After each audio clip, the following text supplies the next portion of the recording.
Buenas tardes. Vamos a comenzar hoy con la clase 4 que corresponde a las culturas de la cuenca del Mediterráneo. Vamos a cambiar de escenario de las culturas fluviales que hemos venido viendo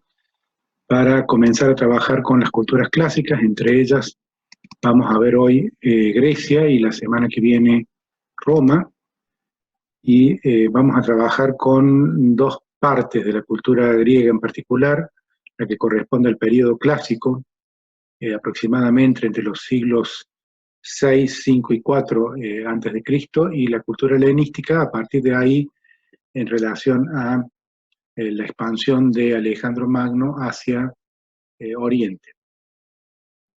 Vamos a trabajar específicamente el ambiente urbano de la Grecia clásica hoy con el ejemplo de Atenas, que es una de las polis que vamos a tratar de analizar en el trabajo práctico. Es importante para eso que comprendamos el concepto de polis que vamos a ir eh, desarrollando a partir de algunos ejemplos. Nos vamos a situar como siempre dentro de este proceso de larga duración que lo consideramos parte de las culturas antiguas, y dentro de las culturas antiguas nos vamos a situar ahora en el rectángulo verde, en la cultura específicamente que ocupó la cuenca oriental del Mediterráneo. Usando criterios de periodización de distintas fuentes, en este caso he tomado una de una obra de divulgación de Editorial Folio, para ver el proceso paralelo de lo que vamos a trabajar hoy como tema específico y los que ustedes ya han ido revisando en los teóricos anteriores. Vamos a ver que hacia el 2000 a.C., en prácticamente toda la cuenca del Mediterráneo ha entrado ya al proceso de la Edad de Bronce, es decir, que estamos en procesos de transición hacia culturas preurbanas o urbanas. El ejemplo canónico de este proceso temprano de formación de las culturas del Mediterráneo podemos encontrarlo en la isla de Creta, por ejemplo, donde se va a desarrollar una cultura que desarrolló una forma de espacio muy particular, una especie de gran palacio que tiene algunos aspectos de una proto-ciudad, es decir, que podríamos considerarla como un antecedente previo a las ciudades. En el llamado periodo oscuro, también antes de Cristo, entre el siglo II y el siglo I, vamos a encontrarnos con una cultura ya en el territorio de la actual península de Grecia, en la cual vamos a encontrar, por ejemplo, el ejemplo de la ciudad de Tirinto o la ciudad de Micena, que funciona como fortaleza. Es decir, que son ciudades con una función predominantemente militar, pero que también han tenido una función de centro ceremonial religioso y de enclave para otras actividades. Ya en lo que sería la cultura griega propiamente dicha, nos vamos a encontrar con un periodo arcaico, un periodo clásico y un periodo helenístico. Nosotros vamos a centrar fundamentalmente nuestra atención hoy en el periodo llamado clásico. En la siguiente secuencia de teórico voy a hablar del periodo de expansión helenístico, y en la siguiente clase vamos a trabajar con el caso de Roma. De este periodo clásico vamos a también tratar de encontrar esos paralelos que encontramos, por ejemplo, con el imperio persa. Vamos a encontrar en el periodo inmediato anterior el apogeo del imperio asirio y otras culturas que no hemos ido revisando, pero que es necesario que se entiendan como una secuencia que va ocupando un territorio en el cual la disputa territorial es una de las características fundamentales. Viendo un poquito más en detalle, vamos a ver, por ejemplo, que este periodo que llamamos clásico comprende fundamentalmente, fíjense acá arriba, entre los siglos 6 al 4 a.C., y estamos fundamentalmente en el periodo que se dio en llamar la Edad de Oro, dominado por la figura de Pericles y también por algunos otros pensadores como Sócrates, Platón, etcétera, los cuales seguramente en algún momento han escuchado hablar.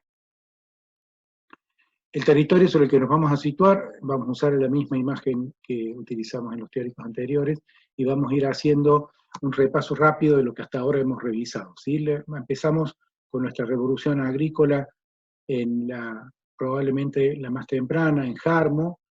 y hablamos ahí de una primera agricultura sin regadío. Luego hablamos de culturas con regadío que empiezan a desarrollar ya algunos excedentes de producción y que finalmente van a llevar a la primera revolución urbana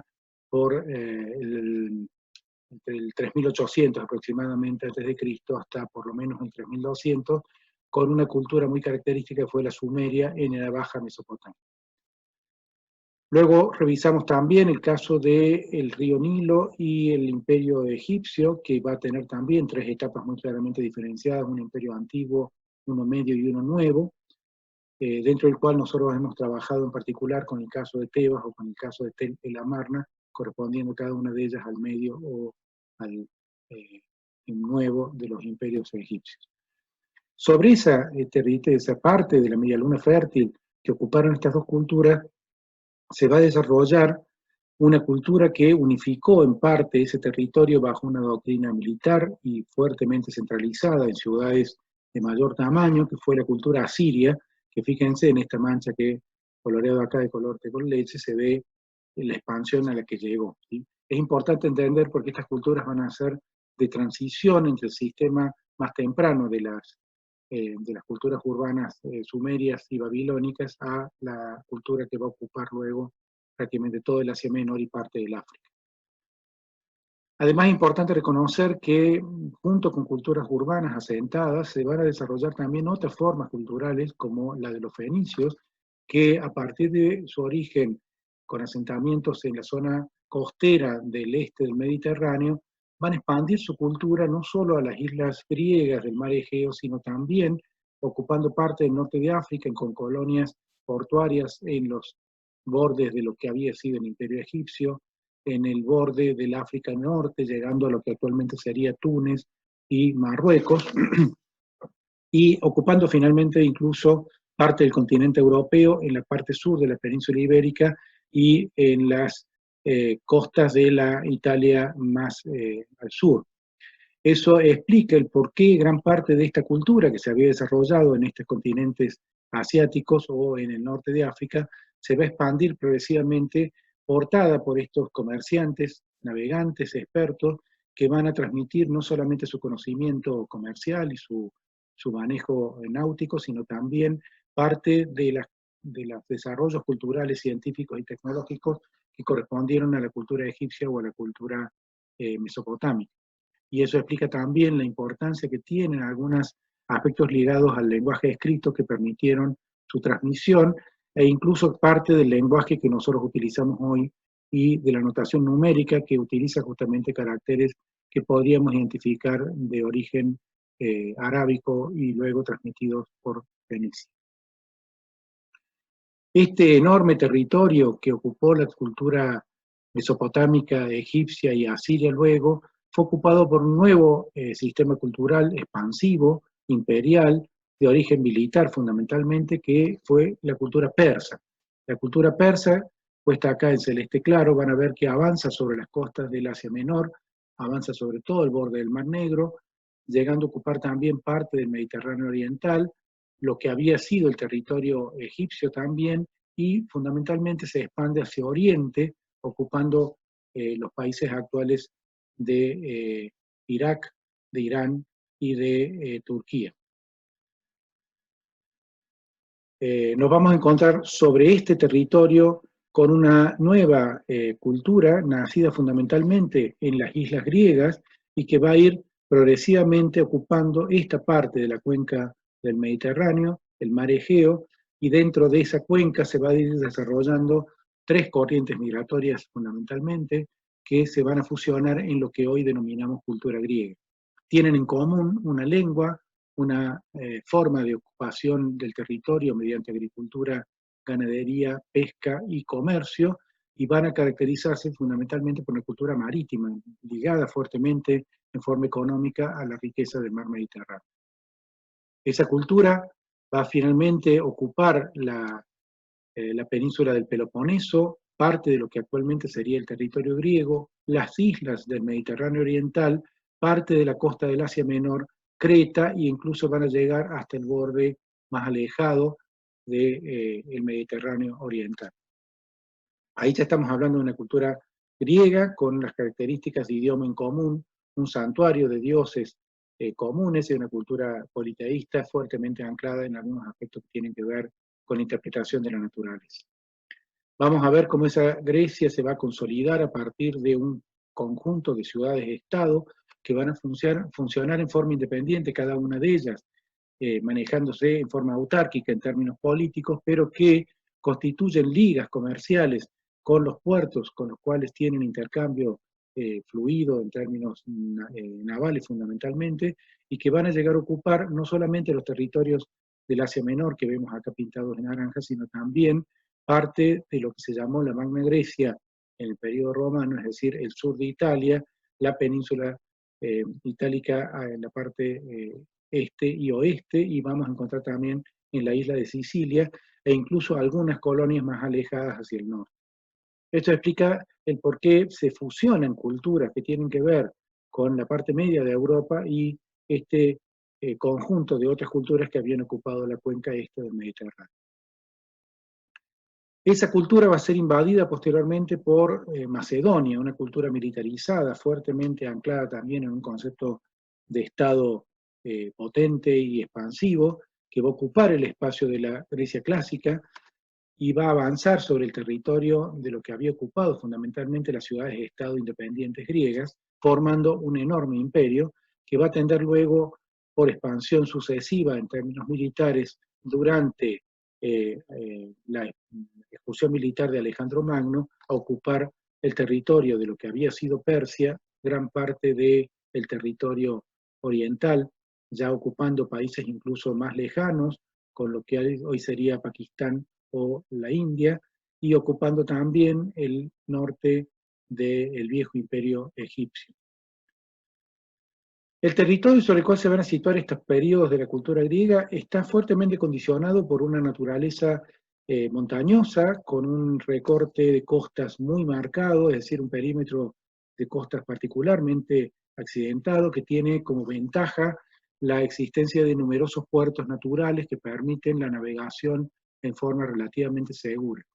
La secuencia insular que permite el cruce del mar Egeo ha también facilitado enormemente la provisión de las flotas navieras, y es lo que explica el intenso intercambio comercial que existió entre las costas del Asia Menor, lo que hoy sería Siria y Turquía, con el continente europeo y lo que hoy sería Grecia. Y también en el borde inferior de esta cuenca del mar Egeo vamos a encontrar la isla de Creta, y por lo tanto se explica también claramente por qué estas culturas originariamente asentadas en las costas de esta isla se van a trasladar al continente y van a comenzar un proceso de fusiones lingüísticas y religiosas muy importante. Este sistema, en el periodo que corresponde a lo que llamamos periodo clásico griego, es decir, fundamentalmente el siglo V antes de Cristo, durante los gobiernos, por ejemplo, de Pericles en Atenas, se va a caracterizar territorialmente por la existencia de estas ciudades-estado que ocupan un territorio dentro del cual se encuentran ciudades que normalmente tienen alguna función administrativa, religiosa o política. El caso más conocido probablemente sea el de Atenas, pero también es muy conocido el caso de Esparta como una ciudad-estado que ocupa esta parte del Peloponeso y desde la ciudad de Esparta controla militarmente este territorio. Hay que entender que este concepto de polis está ligado, por lo tanto, a un territorio relativamente extenso, gobernado desde una ciudad que le sirve de cabecera administrativa, política, religiosa y comercial. En el caso de esta cultura como la de Atenas, vamos a encontrar con una ciudad-estado situada en la península del Ática, protegida al interior por una serie de condiciones geográficas montañosas, y que posee a su vez un puerto de conexión acá, el Pireo, que le permite fácilmente acceder a sistemas de comercio marítimo.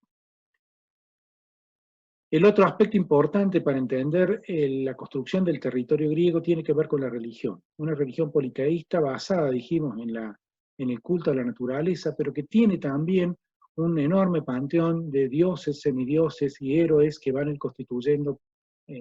a lo largo del tiempo una especie de relato mítico acerca de cómo funciona el sistema de creencias griego, que luego va a ser heredado por otras culturas, entre ellas la romana, y va a llegar de alguna manera también a través de la filosofía, la historia, el teatro o la música hasta nuestros días. En esta condición particular de los valles intermontanos en un territorio accidentado, se dieron, por un lado, las condiciones económicas propias de una agricultura limitada en extensión, pero muy intensa en términos de producción, y también ese uso religioso de este territorio sagrado, en el cual se situaron conjuntos de templos o santuarios en los cuales se desarrollaron algunas de las ceremonias religiosas que todavía se mantienen en el tiempo. Por ejemplo, en este caso se trata del Valle de Olimpia y el conjunto de templos y construcciones que constituyeron uno de los santuarios que sirvieron al conjunto de ciudades-estado griegas para los rituales religiosos ligados, por ejemplo, a las fiestas olímpicas o esta especie de competencia deportivo-religiosa que tenía un fuerte contenido cultural y que estaba ligado a una tradición de hermandad en el aspecto lingüístico y en el aspecto religioso de estas culturas, que sin embargo podían tener intereses políticos contrapuestos. Del santuario de Olimpia nos han legado algunas imágenes que corresponden, por ejemplo, a estos estadios o estas construcciones de fines deportivos y que todavía hoy podemos ver en las ruinas arqueológicas y que permiten visualizar la escala que tuvieron este tipo de rituales religiosos que permitían cada 4 años un encuentro de los pueblos griegos en torno a una competencia que tenía, entre otras cosas, por ejemplo, luchas o carreras o cuestiones que tenían que ver con el manejo de animales. La ciudad-estado de Atenas, que es la que vamos a tomar como ejemplo para el práctico, es una de las quizás más trascendentes a nivel cultural, debido, entre otras cosas, a que tuvo durante el periodo llamado la Edad de Oro, durante el siglo V antes de Cristo, una política que tuvo por primera vez un sistema electivo de las autoridades políticas.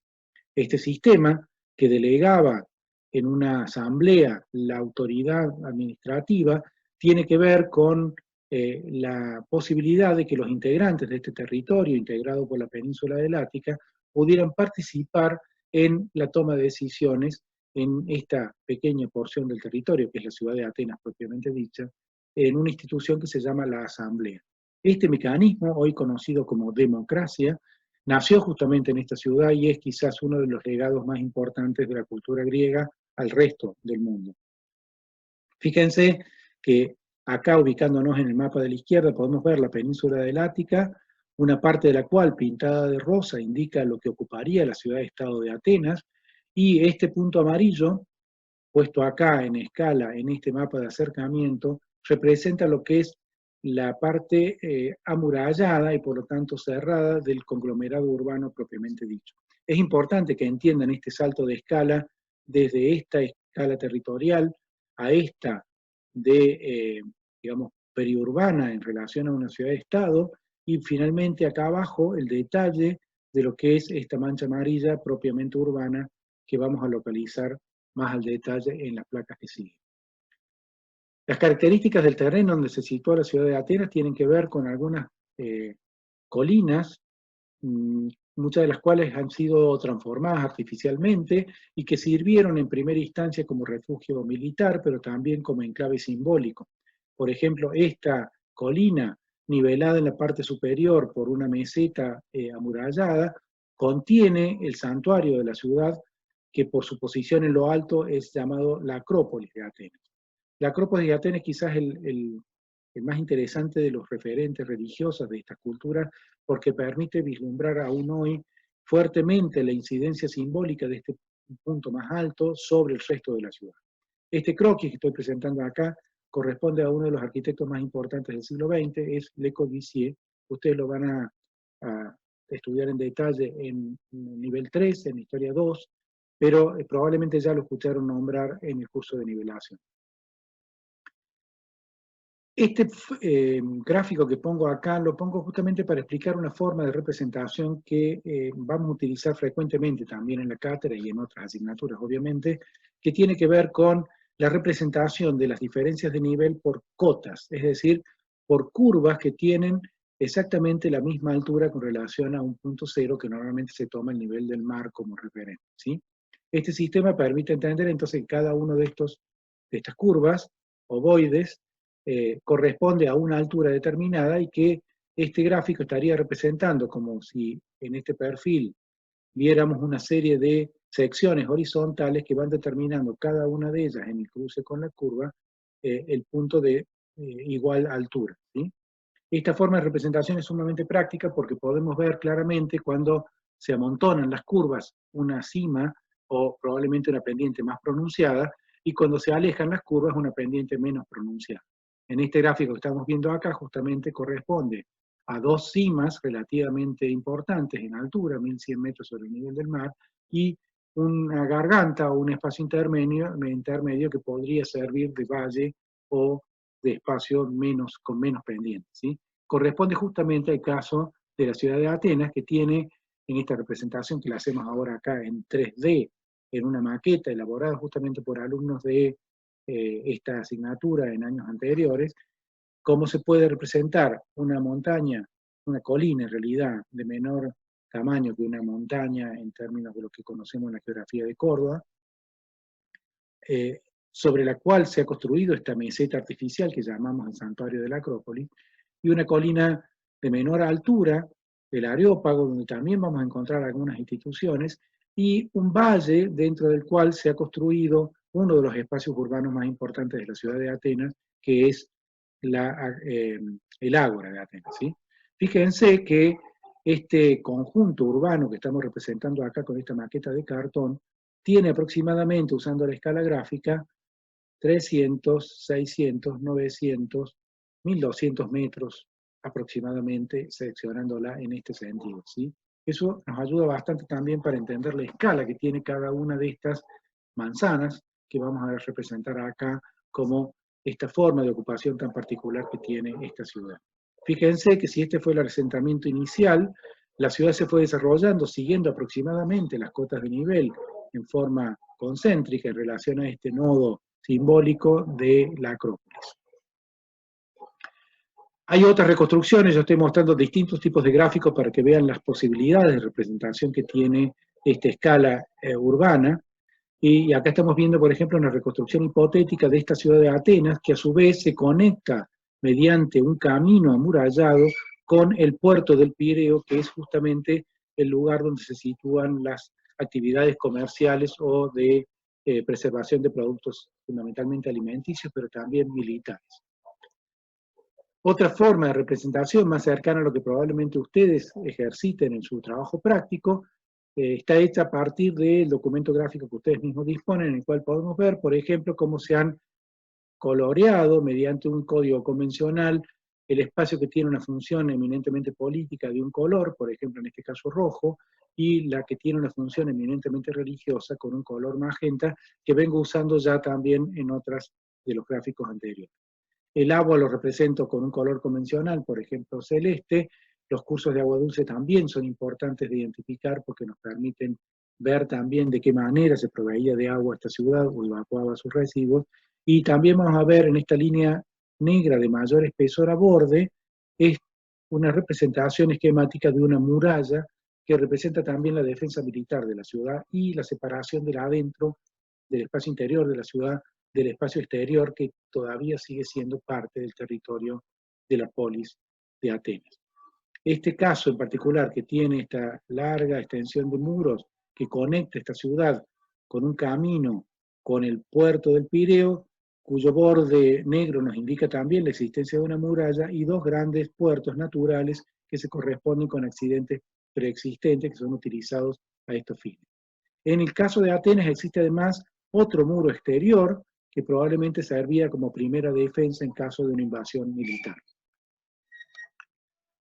Usando, como hemos utilizado en otros teóricos anteriores, las fotos satelitales que nos provee Google Earth, vamos a encontrar, por ejemplo, en este caso, la ciudad de Atenas actual, en la cual vamos a intentar identificar mediante nuestro acercamiento por escalas, cuáles son las partes componentes que corresponden a la primera larga duración y cuáles han ido transformándose a lo largo del tiempo. No es un ejercicio fácil, a veces lleva un tiempo largo descubrirlos, pero si ustedes superponen el plano que disponen en su material gráfico anexo, van a poder descubrir la existencia de este puerto del Pireo, cuyas ruinas arqueológicas todavía existen, la huella que ha dejado esa muralla y ese camino, y el borde de esta ciudad de Atenas, incluyendo la colina de la Acrópolis y el ágora en el sector del valle. Si hacemos un acercamiento en la actualidad, vamos a encontrar acá claramente representado el Acrópolis, es el conjunto de templos de la ciudad de Atenas, y en la parte plana lo que corresponde al ágora. Ahí podemos identificar un templo muy conocido que van a estudiar ustedes el año que viene, quizás el más conocido de la historia de la sede religiosa, que es el Partenón de Atenas. Van a reconocer el borde de esa muralla que limita el recinto sagrado propiamente dicho. Van a reconocer también la existencia de esta vía sacra, un camino que recorre esta ciudad, atraviesa todo el ágora en diagonal y sale finalmente por la puerta del Dipilon hacia el norte, y que probablemente es el receptor de las procesiones panatenaicas en homenaje a Palas Atenea, que es justamente una de las diosas alojadas en este santuario. Ese es el espacio del ágora, también una meseta relativamente plana sobre la cual se asentaron los primeros comercios y las instituciones que tienen que ver con la administración de la ciudad. Otros caminos que explican la comunicación, fundamentalmente de tipo comercial, pero también militar, de esta ciudad con el exterior, y haciendo un acercamiento aún mayor podemos distinguir partes de ese tejido que constituye la forma de ocupación del territorio. Esta es una graficación más sintética aún, que vuelve a utilizar este color magenta para lo que es el área religiosa, el camino que tiene una función fundamentalmente procesional, y he pintado en amarillo el área que corresponde al espacio abierto, en negro los edificios y en gris el amanzanado, para usar un código también convencional de representación en escalas urbanas. Fíjense que acá estoy representando 500 metros con esta barra, que colocada más o menos a esta altura me estarían dando los 1200 metros que hablamos en la placa anterior. Otra forma de representación, en este caso mediante una representación figurativa, realista, que reconstruye hipotéticamente cómo debió ser la imagen de esta ciudad, enfocada en este caso desde la puerta del Dipilon, recorriendo la vía sacra hasta llegar a la base de la Acrópolis, la subida por esta escalera monumental, la puerta de los propileos como acceso sagrado al recinto propiamente religioso, y luego el interior de los templos. Estoy poniendo acá incluso la posibilidad de acceder a las referencias que ustedes pueden tomar de esta página web. Representando específicamente el espacio urbano del ágora, vamos a encontrarnos nuevamente con una plaza abierta, hoy la llamamos plaza, digamos, a esta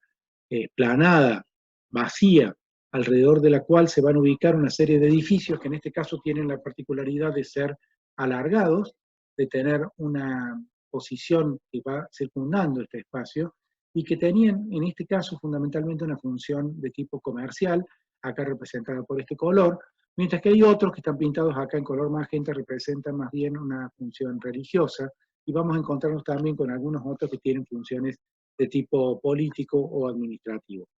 Esto es un espacio de crecimiento irregular que ha ido a lo largo del tiempo mejorando geométricamente la forma de sus lados, y que tiene en la actualidad estos edificios que la rodean. Esto es una reconstrucción actual, obviamente, de lo que fue una stoa. Estos edificios oblongos que tienen una galería que protege del